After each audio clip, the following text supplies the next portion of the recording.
Ya, biasanya begitu teman-teman untuk memperkuat keyakinan. Bukan dipendam sendiri, begitu nanti tinggal sedikit habis baru disampaikan, "Pak, minta tolong ini bagaimana caranya?" Caranya menyelesaikan ketika sudah rugi lebih dari 50% minusnya. Maka bagi saya tidak ada jalan lain, saya tidak pernah mengajari yang kondisi begini. Cut loss selesai. Tidak ada jalan lain selain cut loss. Kalau mau berharap ditunggu silahkan. Nanti kembali atau tidak sama sekali. Ya, ini adalah pengantar, mohon maaf teman-teman, biar ada introspeksi dan koreksi.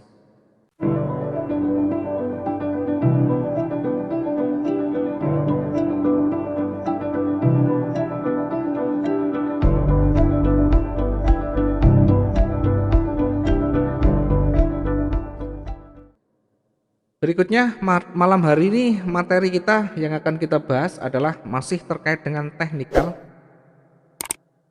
Tadi malam kita sudah membahas mengenai candlestick, karakternya, ya, karakter candlestick. Malam hari ini kita akan mencoba untuk menggabungkan atau kombinasi candle. Bagaimana membaca market dari candle yang berbagai candle yang kita kumpulkan. Nah, candle yang bersatu nanti kita coba untuk kombinasikan. Nah, saya akan kasih contoh dulu, ya seperti ini. Saya akan kasih contoh dulu. Ini adalah candle turun atau candle sell. Kemudian disusul candle berikutnya adalah candle bearish lagi, candle turun lagi.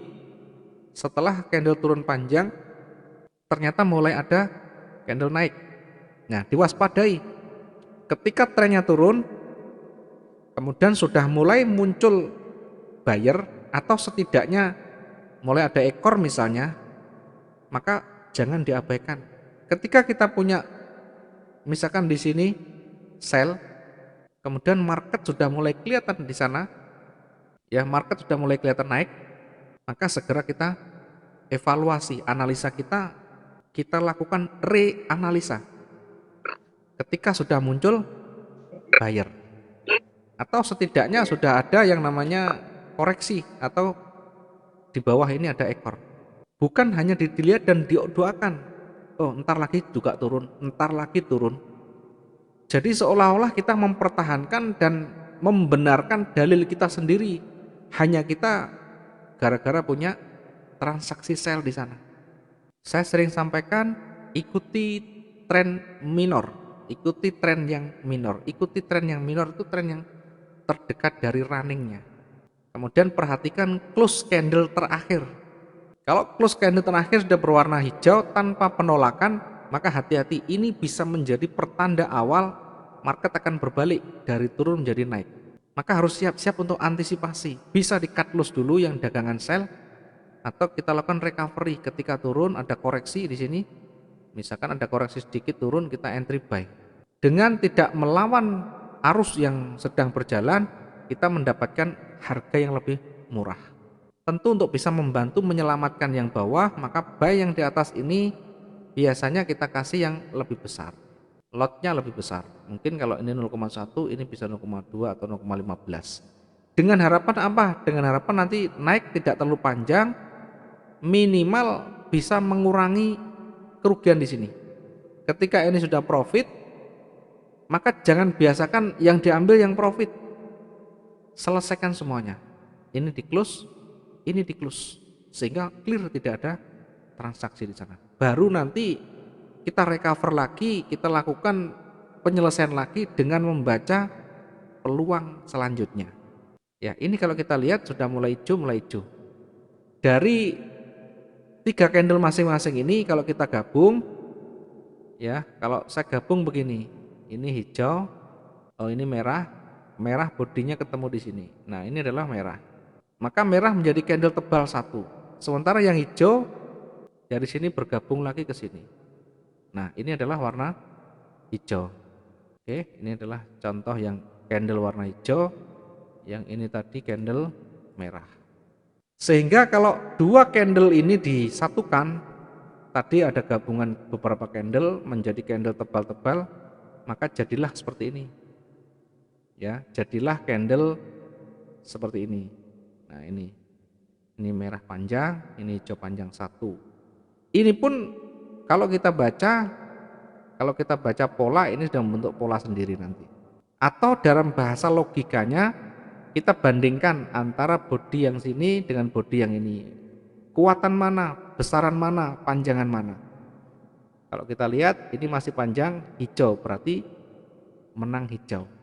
Kalau kita gabung merah dan hijau ini kita gabung jadi satu, ini kita gabung yang ada bodinya ini ketemu, maka bodi ketemu bodi ini akan netral menjadi rejeksi, menjadi penolakan begini. Sehingga sisanya yang atas ini menjadi bodi. Yang bertemu ini menjadi ekor. Apa artinya seperti ini? Ini adalah pertanda penolakan buyer yang kuat dan berpotensi untuk pembalikan dari turun menjadi naik. Ketika bodinya ekornya di bawah, ini berpeluang untuk berbalik ke atas. Ini adalah bagian dari kombinasi candle, sehingga kita bisa lihat nanti tidak harus satu candle, kita bisa gabungkan beberapa candle. Yang paling penting yang mendominasi, yang dominan di sana. Contoh lagi, ya ini contoh lain dari kombinasi candle. Ya, ada candle merah-merah, ini kalau kita gabung jadi satu begini. Ya, yang kita gabung adalah bodinya ya. Kemudian yang ini juga kita gabung bodinya. Sehingga yang merah-merah ini kita gabung menjadi netral. Ini kita gabung ya, kita gabung di sini. Ini menjadi netral. Ini menjadi netral. Sehingga netral ini digambarkan dengan penolakan, netral ini penolakan, bodinya masih kuat buy. Ya, ini adalah gabungan candle. Jadi harus dibaca hasilnya seperti apa. Kalau seperti ini, oh ini karakternya buyer mendominasi. Bodinya panjang, ekornya panjang tapi lebih panjang bodinya. Perbandingan antara ekor dan bodi masih panjang bodinya, maka tetap berpeluang naik. Tetapi jangan lupa di sini ada seller. Maka biasa kondisi seperti ini akan ada penolakan sell walaupun tidak panjang. Ini membaca karakter candle dari kombinasi. Oke, kombinasi candle. Berikutnya kita bahas lagi adalah pola candle. Pola candle. Ya, pola candle yang kita bahas nanti ada doji, ada hammer atau hanging man, kemudian ada engulfing, yang terakhir ada candle marubosu. Yang terakhir adalah candle marubosu. Oke, kita mulai. Yang pertama candle doji. Candle doji ini adalah candle untuk pembalikan atau candle yang mengindikasikan market akan segera berbalik. Kemudian candle doji ini gambarnya begini. Jadi doji ini adalah candle di mana harga pembukaan dan penutupan ini sama atau hampir sama. Gambarnya ada plus, mungkin ada ya begini, ada begini. Ya, akan saya tunjukkan di buku panduan ujian trading ada di sana. Nanti banyak, atau di materi yang kita share ke teman-teman ada semuanya. Jadi kalau melihat pola candle ada semuanya. Tinggal kita nanti mengkombinasikan, tinggal kita nanti melogika. Tidak harus dihafalkan semuanya, tidak harus tahu nama-namanya, karena yang paling pokok, yang paling penting adalah konsepnya tahu. Ya, konsep dasarnya tahu. Kita akan bahas dulu di pertama doji. Ya, kita akan masuk di bahasan yang pertama yaitu mengenai doji. Ya, doji ini yang sering muncul juga ini. Oke, doji itu gambarnya tadi sudah kita sampaikan, bisa begini, bisa kotak kecil begini, atau mungkin begini ya. Kalau kita lihat, kita kasih warna, ini kotak kecil. atau di bawah ya. Kemudian ada ekornya di sana. Ada ekor yang cukup panjang. Ya. Doji ini artinya harga pembukaan dan penutupan ini sama atau hampir sama. Sama pun boleh, hampir sama pun boleh. Doji yang eh, paling berpotensi untuk berbalik atau paling tidak bahasanya lebih berpotensi untuk reversal ini ketika dia berada di support atau resisten. Ketika berada di support atau resisten. Contoh, kita akan berikan contohnya. Oke, saya hapus dulu. Nah, contohnya begini. Namanya doji itu selalu ekornya panjang, kemudian bodinya kecil. Ya, seperti apa? Nah, contohnya banyak sekali. Saya kasih contoh doji ya. Nah, ini adalah doji.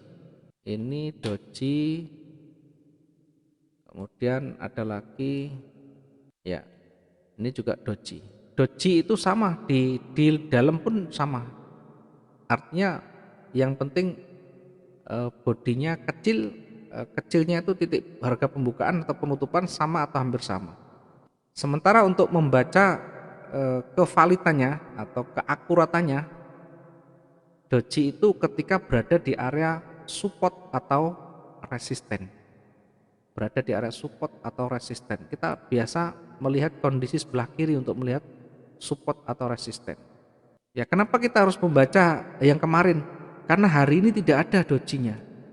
Karena hari ini tidak ada dojinya. Kalau ada doji nanti kita sampaikan. Ya, kalau hari ini ada doji, kita sampaikan arahnya bagaimana, peluangnya bagaimana. Saya kasih contoh yang gampang yang kelihatan di sana. Ini adalah doji yang betul-betul berada di area resisten, di area support ya. Doji yang berada di area support. Bagaimana kita melihat? Karena di sini sudah paling bawah di antara yang lain. Kita jangan terlalu jauh melihatnya, cukup yang terdekat dari running. Atau kita perkecil kalau terlalu jauh. Nah, kita perkecil begini.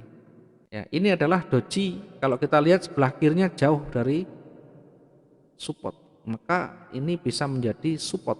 Kalau kita lihat di sini sebelah kirinya, kalau kita lihat sebelah kiri, ya ada di sini, ada di sini. Karena terlalu jauh kita lihat yang terdekat. Kalau ini sudah terbentuk di sebelah kiri terlalu jauh, maka bisa jadi ini adalah bagian dari support itu sendiri. Kemudian kita lihat nanti satu hari sudah memenuhi syarat atau belum pergerakannya. Ya, saya bahas dulu di doji karena kita materi doji. Nah, kondisinya seperti ini. Semakin panjang ekornya di bawah, maka semakin kuat dorongan ke atas. Artinya buyer makin kuat di sana. Apalagi di sebelah kiri jauh dari support sudah. Ini sudah paling bawah. Maka berpeluang untuk naik atau reversal dari turun. Ini dari awalnya turun, ini bertanda bisa jadi pertanda reversal atau pembalikan. Ketika ini baru satu, tidak ada penguatnya, kita bisa menunggu satu candle konfirmasinya. Satu candle konfirmasinya. Kalau ini penolakan ke atas berarti harus menunggu candle hijau atau candle buyer yang cukup valid dan cukup kuat di sana. Yang tentu bisa membantu memperkuat posisi doji ini sendiri. Sehingga ketika kita kondisi seperti ini boleh kita entry di sini pun boleh. Ya, dengan catatan teman-teman juga berpengalaman begini. Kalau ternyata berbalik harus sudah siap. Kalau teman-teman yang lebih berhati-hati tentu di sini. Karena meyakinkan dengan munculnya konfirmator ini sebagai tambahan keyakinan kita. Maka kita entry di sini, buy di sini, kemudian taruh SL di bawahnya dari support. Jangan dibiarkan, kalau tidak profesional, tidak punya pengalaman, jangan dibiarkan sendirian tanpa pengawalan, tanpa perlindungan, ya, tanpa stop loss. Berani-beraninya kita entry kemudian ditinggal. Sementara ketahanannya kecil. Maka yang terjadi floating besar panjang tidak tahu. Sudah mau di cut loss sangat besar, tidak di cut loss membahayakan. Ya, pilihan yang susah. Belajarlah untuk kita tahu resiko. Jangan selalu menyalahkan orang lain, jangan selalu menyalahkan dari tekniknya, tapi belajarlah kita memahami yang kita lakukan itu mengandung resiko. Kalau tidak mau resiko yang besar, maka belajarlah untuk meminimalkan resiko itu. Caranya bagaimana? Caranya dengan membatasi kerugian.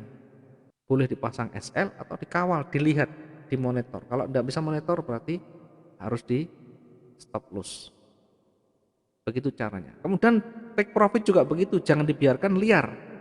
Ketika kita sudah entry buy, kemudian market bergerak, ya target utama kita harus dilihat realistis di emas atau di pasangan lain, di indeks atau di apapun yang ditransaksikan. Dilihat kondisi normalnya di pergerakan itu, kita mudahnya realistisnya dapat berapa. Artinya mengambil berapa pip. Ya, kalau saya ke teman-teman biasa kalau di Euro USD EU ini rata-rata mengambil 40 sampai 60 pip. Kalau misalkan nanti di GU ini bisa lebih panjang lagi, di GU bisa 60 sampai 80 pip. Kemudian di XAU nanti beda lagi. XAU ini bisa 100 pip. Dan semuanya ini harus diuji, semuanya harus dicoba, bukan seenaknya sendiri tiba-tiba kita entry dengan lot sekian. Kemudian nanti akan naik di angka sekian ini, ditunggu. Ya, sekali lagi jangan menjadi seorang peramal, bacalah dengan teliti dan seksama, sesuaikan dengan karakter kita ya. Ya, sesuaikan dengan gaya trading kita, kemampuan kita, baik kemampuan modal, lebih-lebih kemampuan keterampilan kita. Ini harus diperhatikan, tidak semuanya nanti sama, masing-masing pasangan punya karakter. Karena itu saya sering sampaikan, kalau bisa fokus pada satu pasangan mata uang atau pasangan transaksi kita. Kuasai sampai betul-betul mahir, sampai mengetahui dan memahami karakternya. Baik karakter dari pasangan itu, baik karakter dari lot atau angka yang kita gunakan, termasuk bagaimana merecovery-nya nanti. Oke, ini adalah doji.